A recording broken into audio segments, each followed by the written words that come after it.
Just after my baby shower, I just woke up the next day, went to the washroom, and I'm looking, and there was blood trail everywhere. I would say if you can build a situation where you can contain your mind inside and outside, that will help you. But if you're somebody who is spiritual, you need to go back to that, whatever you believe in, and let it give you strength. Welcome to Tiny Tales, where we explore the unique experience that giving birth is to every woman. We will hear the personal tales of women in Ghana who will take us on their journeys to motherhood, from conception to birth, to the first 3 months after the baby is born. This season is sponsored and co-hosted by Gaia Organic, your plug for fresh, healthy organic food in Jawulu, Accra. My name is Lisa and I'll be your host. In this episode, I'll be talking to Rabiha, mother of Xavier age 10 and Radha age 8, and the story of a life-threatening birth for both mother and baby. Welcome, Rabiha, and thank you for joining us on the couch and for telling your story. So today we'll be talking about the birth of your second child, Radha, and how that was quite the journey for both of you guys. Yeah. But take us from the beginning. Was Radha planned? Yes. She was planned. Yeah. Yes. I didn't want to have only one child. Yeah. I wanted to have two at least. Yeah. And there's just 2 years between your children. So you and your husband decided, okay, we want to not have too much time between the kids. Actually, we wanted 3. But with the second one, how it went, we didn't want to take a risk. You didn't want to take a risk. We wanted to have 3 and we wanted to have 2 years intervals. Okay. And how was it? So the pregnancy, so you already have a toddler. So how was it like being pregnant the second time around? Oh God, it's not easy. Having a toddler and being pregnant is not a joke. Yeah. Especially when you're a bit older as well. Doesn't help. Doesn't help. But it's a beautiful experience. For me, I think I can do it again. It's so worth the trip. It's so worth it. Yeah. At the end, the outcome is pretty good. Yes. When you have your baby. Yes. But the first few months, did you have all the nausea and everything that everybody has? Yeah, the second child, my God, everybody knew I was pregnant because I had to vomit everywhere. Right. It was serious. I mean, everybody knew. I didn't say it to anybody, but everybody knew. Yeah. I just couldn't hold it in. Yeah. Especially with like fumes and it was not good. So lots of nausea, lots of vomiting everywhere for the first. I was having an issue with scent.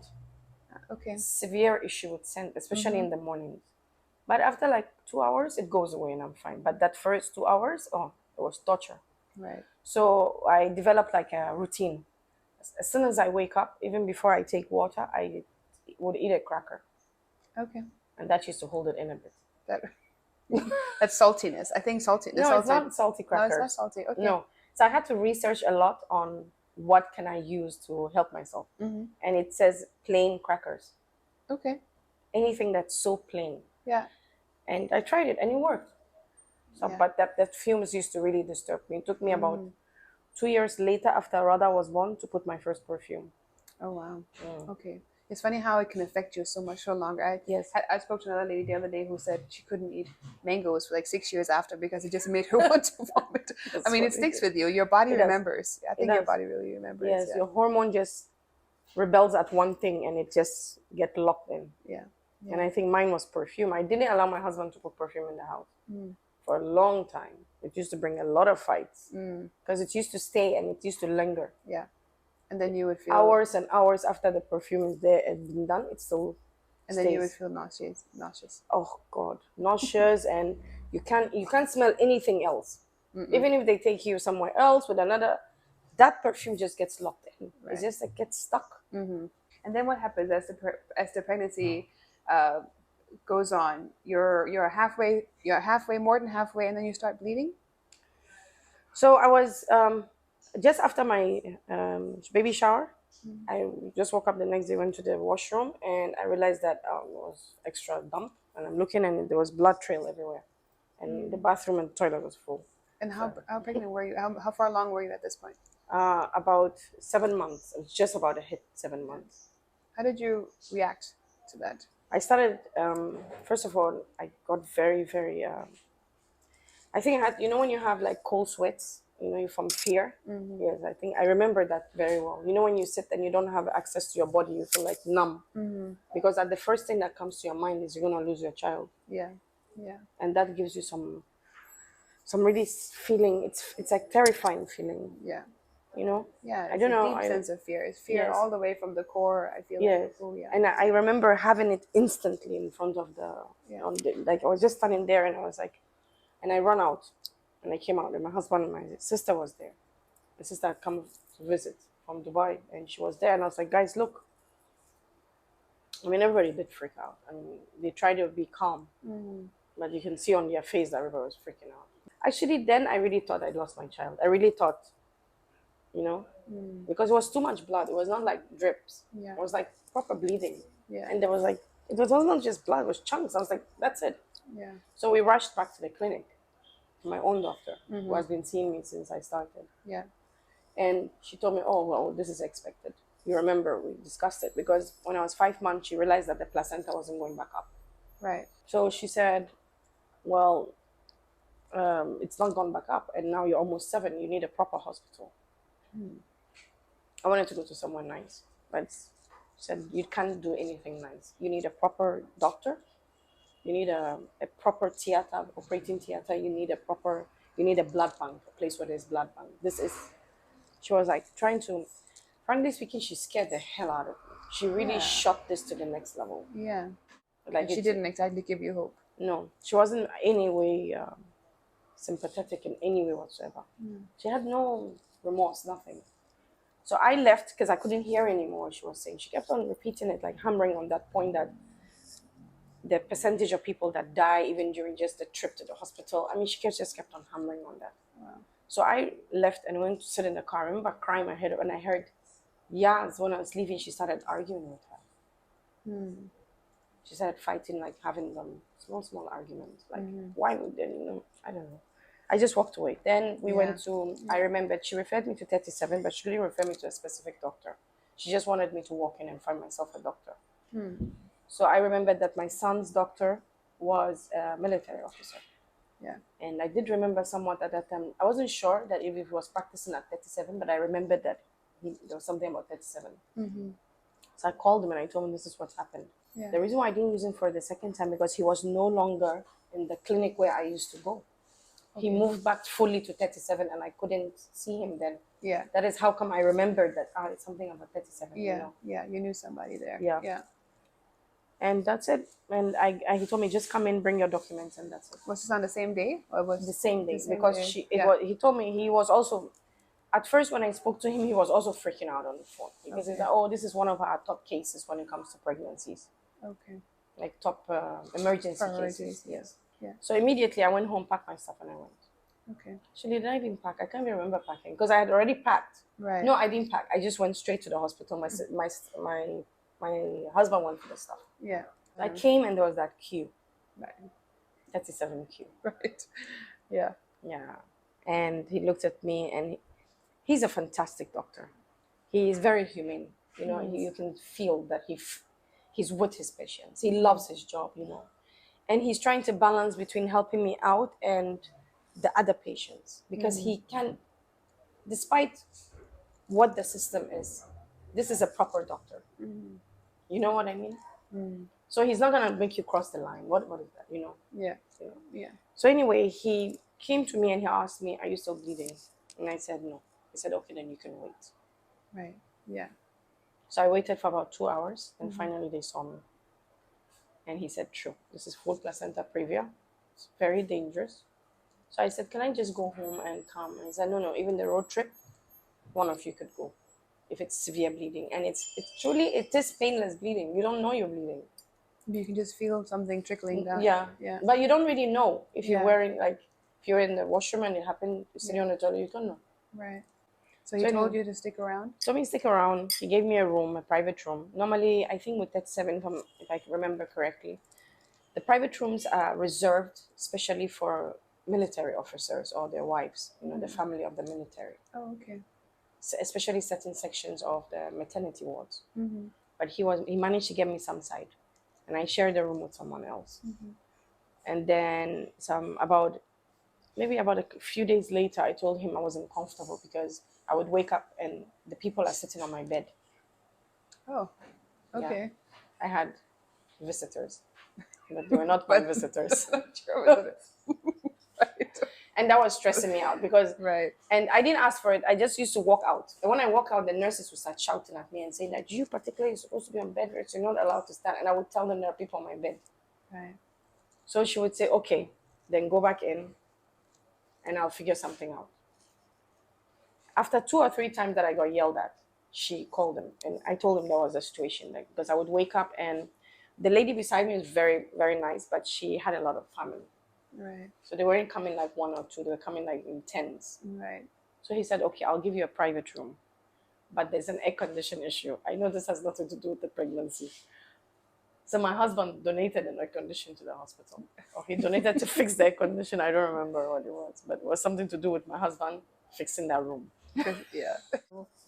So I had my own private room and I was stuck in there for 3 weeks. Because you were told not to move at all. Because if Not you to- move, then yes. what? The movement, once you've started bleeding, the movement triggers more bleeding. It was no blood at first. First, there was in between, there was one small, but there was nothing serious, major. Yeah. And they would come every couple of hours to check the baby. Right. I mean, I think this is one of the times I didn't like being there because they didn't have the mobile scanner. Mm-hmm. They had this. Oh, okay. You know what I mean? Yeah. Those. Yeah, What yeah. do they call them? I don't know. Right. Yeah. So it's very hard to find the baby's heartbeat, especially if they're laying on their side. Mm-hmm. So they really have to poke you or jam you very hard. Ah. So I used to have ring bruises. I think I was there for 3 weeks. They needed to develop the baby's lungs fast because they didn't know if I would. His exact instruction was, if you did bleed again, you have to go straight into the theater. Okay, for a C-section. For a C-section. So they had to prepare blood. I needed blood, so they got me about, I think, was it 4 or 5 pints of blood. Okay. And then I needed to make sure that Nico, they were all ready. set up and everything, because in case she comes out premature. Yeah. And she needed like 8 to breathe and stuff. Yeah. And then I had to go on, like, it was 12 injections. I did 12, I think. I was given 12. I'm not sure if I completed it. It was supposed to develop the baby's lungs. Mm-hmm. These are very long shots like this, and you had to go for it every day. Wow. Yeah. And they were always on me, checking, don't move, shouting at me. I mean, I was getting tired with the bed. Mm-hmm. It was very painful, honestly. Yeah. That bed, man, and the weight, it was not a joke. Yeah. That was it. And then one morning I woke up and I felt like I wanted to pee. Mm-hmm. But I felt like I really wanted to pee a lot, So I got up and I'm rushing to the bathroom, but I'm seeing like there's something behind me, and I'm looking, and there's this trail of blood that 3-4 times what was it the first time. I mean, I was just like, it was just like coming out, pouring. Right. It's like I couldn't control it, but I couldn't feel it. Right. You can't feel anything. Mm. So I rush out and I called the nurse, and she came and she looked, she said, what? She's like, lay down, you have to lay down on your right or your left, I can't remember, but she tried to get a direction. You're supposed to lay down in that direction. Yeah, yeah. Not your right, or I think either It has something to do with the heart. So like if you're on, I think you're supposed to, I don't remember the side, it has something to do with the heartbeat. So Yes. if you're on one side, it's better for the baby to be able to, for their heartbeat and all that. I think it's that. It was supposed to cut off the bleeding. I was supposed to cut out the baby. Yes, Oh, okay, it's supposed to minimize the bleeding. I see, yeah.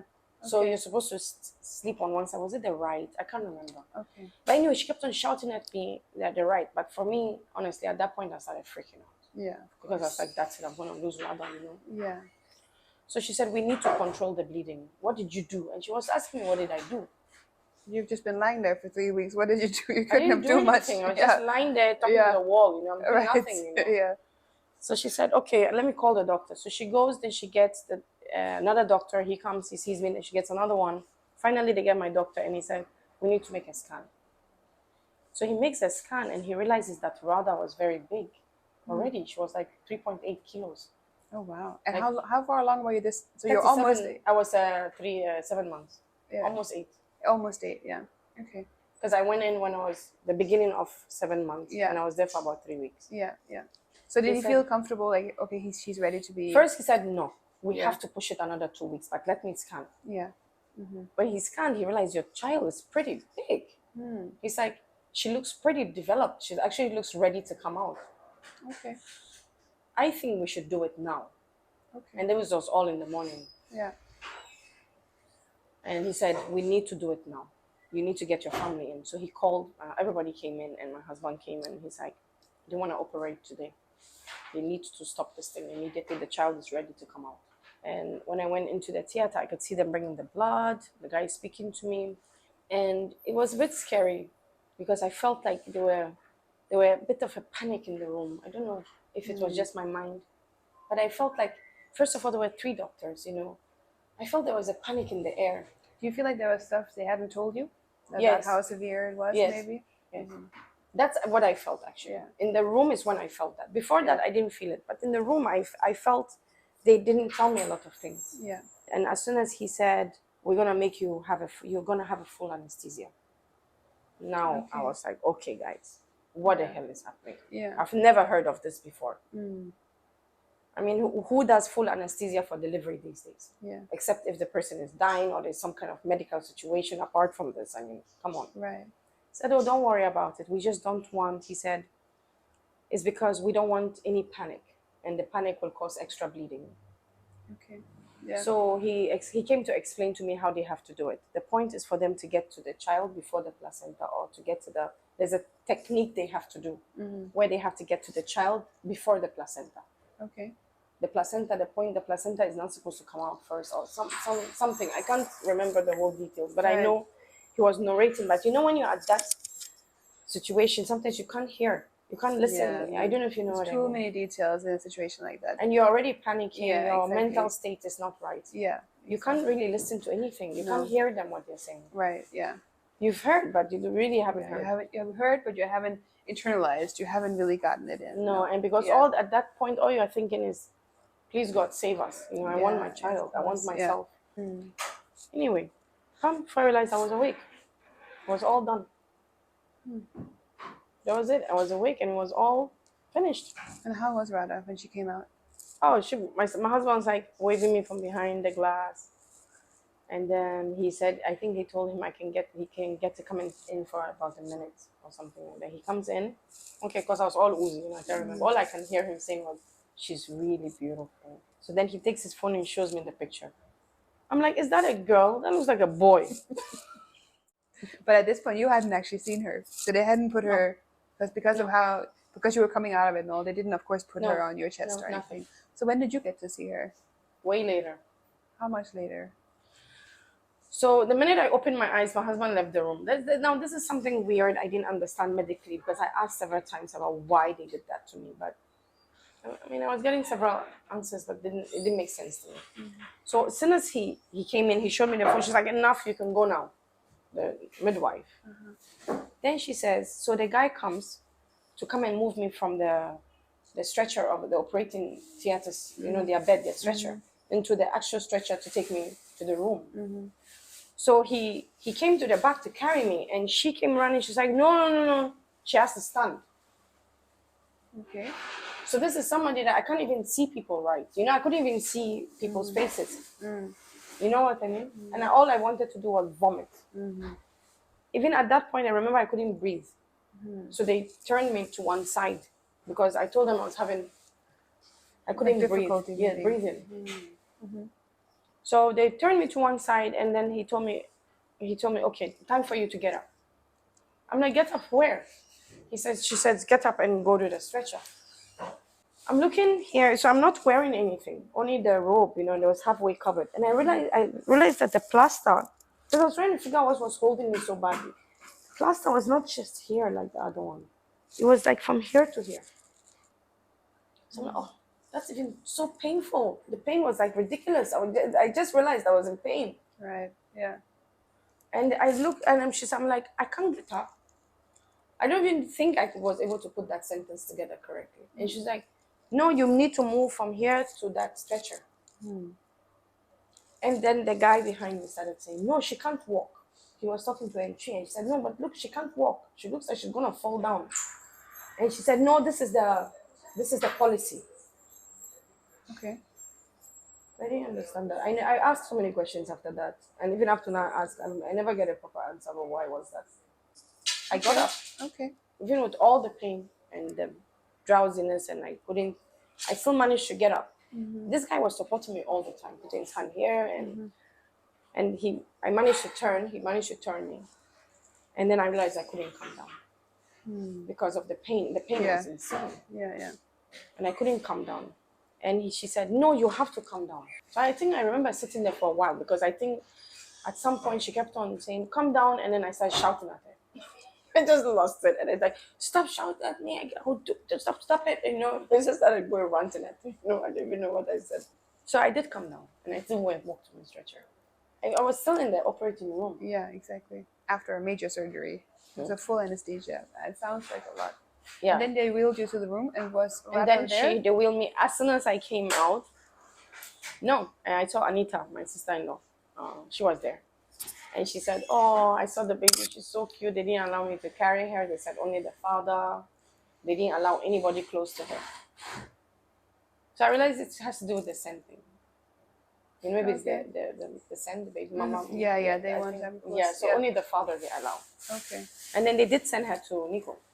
She was there. Okay. But how long was she there for? I think not more than a day. They said she was fine. She didn't need any breathing aid.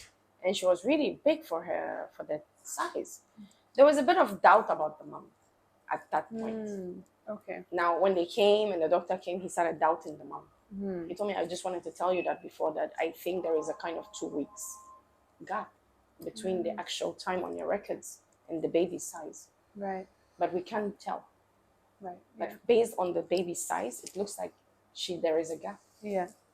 So she was it could have actually been that she was actually born. Weeks. Yeah, so which is a normal actually. It's normal to be born a couple of weeks before and after, right? So I guess it could have been that she was actually within the normal frame duration, maybe. I'm not sure exactly. I mean, this is what they're saying. I'm not sure. Yeah. Everything was running smooth until 5. For about 7 days, I think. Okay. I can't really remember if it was 5, 7, somewhere in between. Was it for you to heal or for Radha to get? What was the reason for sticking around? So, this is what I remember. Anita tells me, oh, I wanted to see the baby. That's my sister-in-law. She's like, oh, I want to go see the baby. I'm like, yeah, please go. And please, I haven't seen her. So I came out. When I came out, they put me on the bed. And I remember looking and I saw some of my relatives. My cousin's wife. She was there. She was like, talking to me. I think I was blubbering. Everybody was like, oh, we just want to check on you. They all left. Anita was there. She said, oh, let me go get the baby. I want to see the baby. So when she goes to get the baby, they tell her, you can't just see the baby. If we give you the baby, we're not going to take the baby back. So she brings the baby to me. I don't think she knew. You know what I mean? I don't think she knew she couldn't take the baby, but I don't know what it is. But she brings the baby to me, and this is me that just a few hours from operation. So they bring this small bed, this small cushion thing, and put it beside me like this is the bed, and I'm here on my sides. I just had to shift it with the baby, and they put the baby in there. That's when I saw Radha for the first time. And I hugged her, and then she brought her close to me. I kissed her and stuff, and then she put her in the bed. Now nobody could stay with me at night. They didn't allow it. Okay. So you had Radha with you? Yes. I had Radha with me, and nobody was allowed to be in the room, or I don't know what, but they said there was nurses to take care of me. I was in too much. Even the breastfeeding was excruciating, the pain. But I had to do it. Yeah. Did you have milk flowing, and was everything okay? Everything was fine. Yeah. Do you think that because you already had another baby, so you hadn't been through all of this obviously, but you've been through taking care of a baby, do you think that gave you some sort of, if this has been your first, how do you think you would have reacted or done in this situation? Oh, my first was a disaster.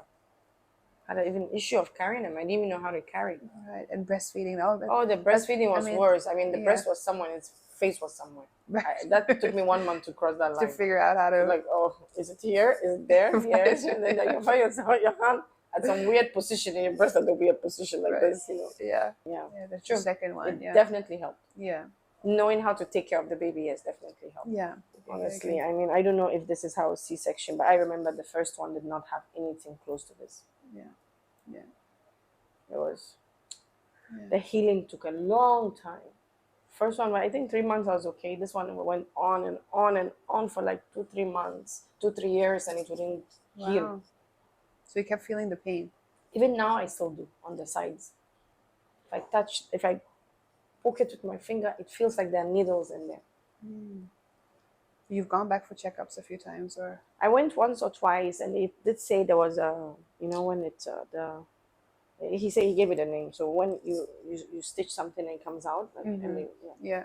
Oh, okay. it's like scarring, very Yeah. bad scarring. Yeah. And But how was it then? You've been through all this massive trauma, but then you get to take Radha home. How was the feeling of taking her home? so sitting in the car, anyway, I started seeing Xavier like 2 days later. Imagine your first child, you miss your first Yeah, child. yeah, I can Honestly, imagine. that time, imagine I was in the hospital for 3 weeks without my son. He's not 3, he's not 5, he's 1 year and a bit. Yeah, He's still a baby, for me. yeah. And imagine I didn't see him. So for me, that was the So joy. you didn't see him at all for I those know weeks? he was coming for a few hours, but this is 37 hospital. They will yeah. not allow. He was too young. Mm. I mean, after a few hours, then they will come and start shouting, like, you have to let him go. This is not safe for him, for his health and stuff. So then only bring him for about an hour or two, then they take him home. And that's what all I was seeing him. Yeah. That was hard. hard. Yeah. So, I was more looking forward to going to see him. Xavier than Yeah. actually taking my daughter home. Yeah. At that point time, that's all that was in my mind. Yeah. Yeah. So he comes, and I remember being so happy, I was moving and packing. I was like, oh my gosh, I'm taking my baby home. It's good to be with Xavier. So we're going to have a sister. And we packed everything in the car, and then Xavier was happy, he was jumping around. I was like, oh, my sister, my sister. And then when I sit in the car, I got in, and Xavier's right next to me, and he takes his hand and slaps her. Gives her the biggest slap a brother can give. Hardcore slap. I think that was a welcome home. That was him. So you've taken my position for 1 month. Yes. Okay, that's your welcome home gift. Wow. Then it Heavy started. slap he gave it. Everyone was like, what? Fresh baby. So for me, I started laughing. Right. It's like, okay, now we're sibling rivalry. Started already. Yes. Day one. Yes. We're on. Wow. But your story is just fascinating. You're probably not the only one who's been through something like this. So what would you want to get your advice on something? So imagine a woman who's basically in your situation, but in the beginning of it. So maybe she maybe she said 7 months or something like it and started bleeding heavily. What do you recommend that she does? When you look back on the situation, what would you recommend yourself? Well, there's a few things I would say. One, not to get irrational, not to start thinking of all the odds. But if you're somebody who is spiritual, you need to go back to that, whatever you believe in, and let it give you strength. Because the mind will play tricks on you. You'll start imagining that your child is dead already, and you start imagining you dying. The imagination just comes rushing in. Right. So that's where you have to control. Yeah. That's what you have to contain, because you realize that the problem, although it's a problem, it's not that big as much as your mind is making it that big. Yeah. Yeah. It is a big problem, but your mind is making it sound like the world is coming to an end, and that state of mind can actually cause more problems. Right. Yeah. I would say if you can build a situation where you can contain your mind inside and outside, that will help you. Because all you see is negativity at this point. You have to see the positive, that there's light, that you're gonna see your child. Yeah. It's meant to be. I mean, you can't immediately start thinking all sorts of hell breaking loose. For me, I started having all sorts of imaginations, and that's what the issue was with me. But I can also imagine that that's very, very difficult in a situation like that. But that's really where you can build that strength to, in a situation that is so traumatic and so dangerous, that you can say to yourself, okay, I'm gonna be okay. My baby's gonna be fine. I trust the Lord, or I trust myself, or whoever you need to sort of feel like you trust. Yeah, I hear you on that. And you shouldn't take any situation lightly when you're pregnant. This is one big problem we have. We all have, like, oh, they said this, oh, it's fine. I don't think so, because pregnancy is very unpredictable. You can be very fine and something small can go wrong. Yeah. Pregnancy is really unpredictable. As much as you're strong and you have good pregnancies, things can go wrong. So I think any signs that you get to do with some dangers, health dangers, I think you should take it very seriously. I think at the time when she said it looks like you have a full placenta previa, I should have taken that seriously. I shouldn't have been moving around too much. I was really moving around. Yeah. I want to be fair. I mean, I was like hopping everywhere. Because my first pregnancy was like that. I was like, you wouldn't even think I was pregnant. I was that active. Yeah. I was flying everywhere, going to Nigeria. I was working with a company. I was flying to Nigeria in and out. And that was what I thought when she said, "Oh, you have this." I was like, okay, it's normal, it's the first one. And I was still hopping around too much. I think maybe that could have helped if I had relaxed a bit. You know, I think we have this attitude, and then they say as well, pregnancy is not an illness. That's what it said. But on the other hand, you are growing life. Yes. So it is something to take seriously. You have to be careful. Yeah, I hear what you're saying. Live. I mean, live very happy. But still, you have to be responsible. That's the word. Yeah. But I think what I'm taking away from your story is how you have to sort of work with yourself in a situation where you have no control. Like you don't have no control of the bleeding of anything, but you still have to, and you can't even feel it, like you said. You don't feel pain, nothing. But you still have to find the strength within yourself to know that you have to keep going through it. You have to keep taking the steps, and you have to do what the doctors are telling you to do, and still find a way of being calm, because you know your calm is also going to help the baby. Yes. So yeah. So thank you very much, Rabiha. I really appreciated you telling your story. And thank you to all of our viewers as well. I'm sure there are parts of Rabia's story that you can take away. Very happy to share it with you guys. Yeah. And there are probably parts of Rabia's story that you feel like you could relate to. And that's the power of the personal story. The power of the personal story is that we all relate differently. We want to hear your feedback, so please leave a comment in the comment section below. Rabia, thank you very much. And thank you to our viewers as well. This show is hosted and created by Tiny Reuses.